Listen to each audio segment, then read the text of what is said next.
আমরা তৈরি করব আবারও একটা পুরোনো দিনের রান্না, চিংড়ি মাছ বাটা।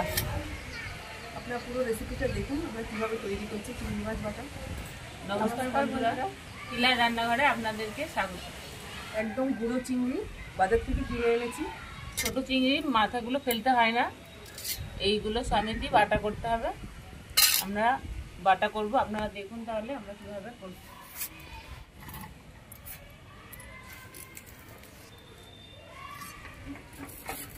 চিংড়ি মাছ বাটা করব বলে পেঁয়াজগুলো আমরা ডুমো ডুমো করে কেটে নেব।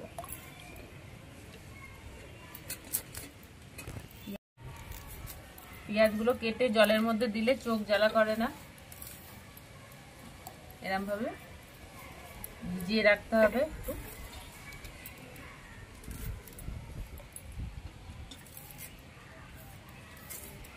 চিংড়ি মাছ বাটা করার জন্য চিংড়ি মাছটা কুচো চিংড়ি হলে ভালো হয়। আমরা ধুয়ে রেখেছি, এবার লবণ হলুদ মাখিয়ে নেব। লবণ দিলাম, হলুদ দিলাম, মাখিয়ে নিচ্ছি।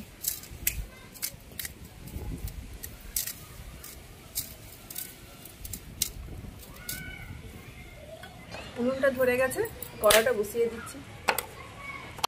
চিংড়ি মাছটা ভেজে নেবো বলে এবার কড়াতে সর্ষের তেল দিয়ে দিচ্ছি।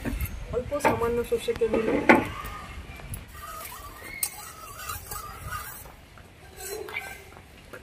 তেলটা গরম হয়ে গেছে, এবার হলুদ লবণ মাখানো চিংড়ি মাছটা ভেজে নেব।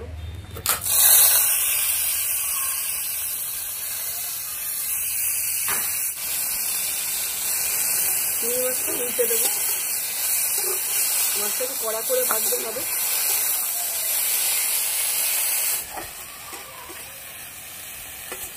নতুন বন্ধুরা যারা ইউটিউব থেকে আমাদের রান্না দেখেন, আমাদের ইউটিউব চ্যানেল পিলার রান্নাঘর চ্যানেলটি সাবস্ক্রাইব করে আমাদের পাশে থাকবেন।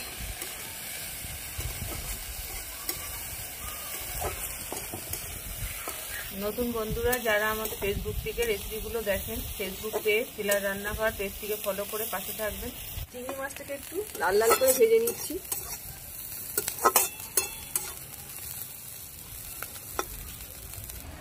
অনেকে কাঁচাও বেটে নেয়, নিয়ে ভাজলেও হয়। দুরকম ভাবেই তৈরি করা যায় চিংড়ি মাছ বাটাটা। চিংড়ি মাছটা লাল লাল করে ভাজা হয়ে গেছে, এবার নামিয়ে দেবো।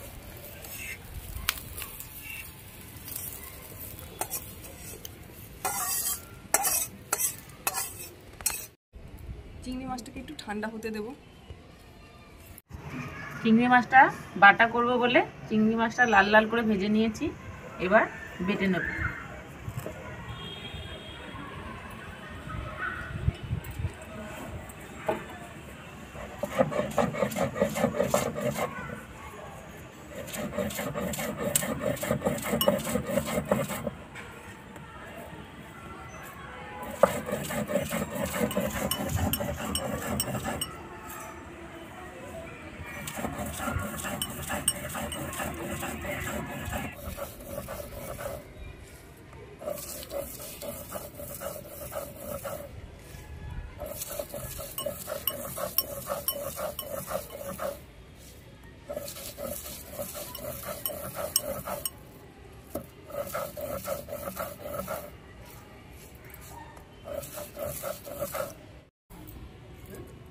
একবার বেটে নিয়েছি, আর একবার বেটে নেব।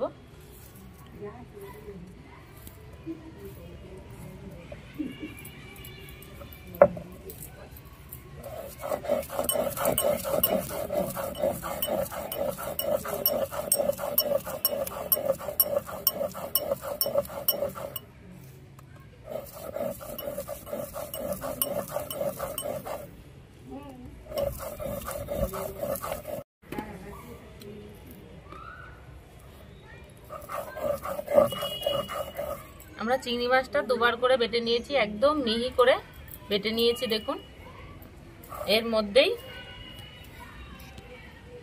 4টে শুকনো লঙ্কা দিয়ে দেবো, আর পেঁয়াজগুলো ডুমো ডুমো করে কেটে নিয়েছিলাম, এগুলো একসঙ্গে বেটে নেব।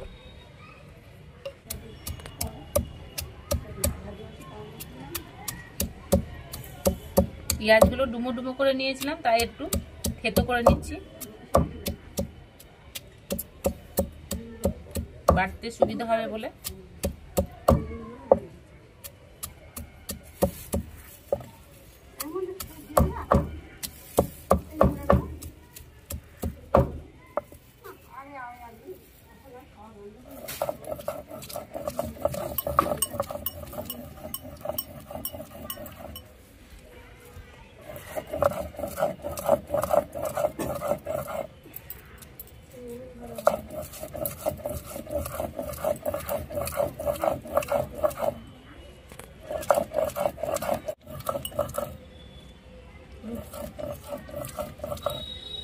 আমরা শিলনোড়ায় বেটে নিচ্ছি চিংড়ি মাছটা।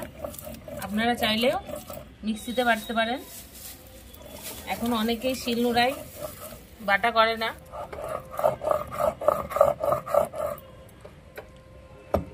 আমার চিংড়ি মাছ, পেঁয়াজ আর শুকনো লঙ্কাটা বাটা হয়ে গেছে। চিংড়ি মাছের সঙ্গে পেঁয়াজটা আর লঙ্কাটা একসঙ্গে মিশিয়ে নেব।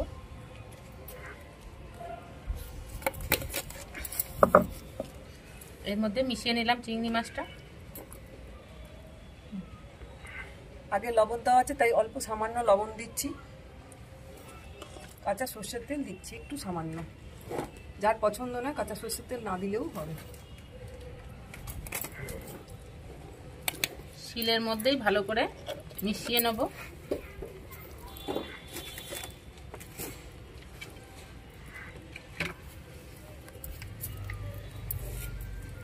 এবার তুলে নেব।